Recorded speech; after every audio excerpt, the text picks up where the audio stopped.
Hello, നമസ്കാരം. എൻ്റെ പേര് കാർത്തിക് എന്നാണ്. അഡ്വക്കേറ്റാണ്, റൈറ്ററാണ്, മോട്ടിവേഷൻ സ്പീക്കറാണ്. അപ്പോൾ ഞാനിവിടെ ഒരു ചെറിയ സെഗ്മെൻറ്റ് തുടങ്ങാൻ പോകണം. അപ്പോൾ സെഗ്മെൻറ്റിൻ്റെ പേരെന്ന് പറയുന്നത് 10 days 10 professions and their dates എന്നാണ്. അത് സിമ്പിളായിട്ട് പറഞ്ഞു കഴിഞ്ഞാൽ 10 ദിവസം വീഡിയോ അപ്ലോഡ് ചെയ്യും. 10 പ്രൊഫഷൻസിനെ പറ്റിയ പ്രൊഫഷണൽസിൻ്റെ അതിൻ്റെ ഹിസ്റ്ററിയും കാര്യങ്ങളാണ് പറയാൻ ഉദ്ദേശിക്കുന്നത്, ഷോർട്ടായിട്ടുള്ള കാര്യങ്ങൾ. അപ്പോൾ അതിൽ കണ്ടൻറ്റിലേക്ക് പോകുകയാണെങ്കിൽ ഫസ്റ്റ് പ്രൊഫഷൻ എഞ്ചിനീയേഴ്സ്. അപ്പോൾ നമ്മുടെ നാട്ടിൽ നമുക്കറിയാം ഒരുപാട് എഞ്ചിനീയേഴ്സും ഉണ്ട്, ഒരുപാട് എഞ്ചിനീയറിംഗ് കോളേജസും ഉണ്ട് നമ്മുടെ നാട്ടിൽ. അപ്പോൾ നമ്മൾ ആലോചിക്കും, ഇവിടെയൊക്കെ അവർ വർക്ക് ചെയ്യുന്നവർ ഇപ്പോൾ ബാങ്കിങ് മേഖലയിലുണ്ട്, IT-യിലുണ്ട്, മെക്കിയിലുണ്ട്, സിനിമയിലുണ്ട്, എല്ലാ മേഖലയിലുണ്ട്. അപ്പോൾ വലിയൊരു മാസമായിട്ടുള്ള പ്രൊഫഷൻ എഞ്ചിനീയർ. അപ്പോൾ ഇവർക്ക് വേണ്ടിയിട്ടൊരു ദിവസമുണ്ട്, അതായത് എഞ്ചിനീയേഴ്സിന് വേണ്ടിയിട്ടൊരു എഞ്ചിനീയറിംഗ് ഡേ അല്ലെങ്കിൽ എഞ്ചിനീയേഴ്സ് ഡേ ഉണ്ടോ. നമ്മളിപ്പം വേൾഡ് ലെവൽ നോക്കുകയാണെങ്കിൽ യുനെസ്കോയുടെ ഒരു കണക്ക് ഇത് വെച്ചിട്ട് March 4 എഞ്ചിനീയേഴ്സ് ഡേ ഉണ്ട്. അപ്പോൾ നമ്മുടെ ഇന്ത്യയിലുണ്ടോ? യെസ്, ഇന്ത്യയിൽ എഞ്ചിനീയേഴ്സിന് വേണ്ടി ഒരു ദിവസമുണ്ട്. September 15 എഞ്ചിനീയേഴ്സ് ഡേ ആയിട്ട് നമ്മൾ സെലിബ്രേറ്റ് ചെയ്യുന്നത്.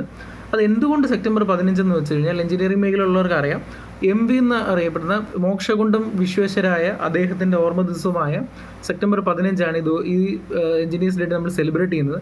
അപ്പോൾ എന്തുകൊണ്ട് September 15 നമ്മൾ പറഞ്ഞു അദ്ദേഹത്തിൻ്റെ ജന്മദിനമാണെന്നുള്ളത്. അദ്ദേഹം ആരാണെന്ന് ചോദിച്ചു കഴിഞ്ഞാൽ അദ്ദേഹം ഒരു സിവിൽ എഞ്ചിനീയറാണ്. അതോടൊപ്പം തന്നെ അദ്ദേഹം ഒരുപാട് സംഭാവനകൾ എഞ്ചിനീയറിംഗ് മേഖലകൾക്ക് നൽകിയിട്ടുണ്ട്. അതോടൊപ്പം തന്നെ മൈസൂർ ദിവാനായിരുന്നു. 1912 മുതൽ 1918 വരെയുള്ള കാലയളവിൽ മൈസൂർ പ്രദേശത്തിൻ്റെ ദിവാനും കൂടെ ആയിരുന്നു അദ്ദേഹം.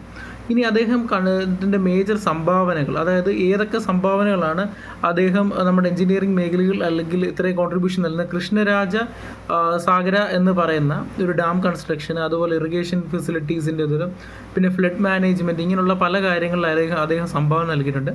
ഇതിൻ്റെ പരിണിത ഫലമായിട്ടാണ് കുറേ നാളുകൾക്ക് ശേഷം നമ്മൾ അദ്ദേഹത്തിനെ ഈ ഒരു രീതിയിൽ സ്വീകരിക്കുകയും, അതായത് എഞ്ചിനീയേഴ്സ് ഡേ എന്ന് പറഞ്ഞൊരു ഡേ നമ്മൾ സെലിബ്രേറ്റ് ചെയ്യുകയും ചെയ്യുന്നത്.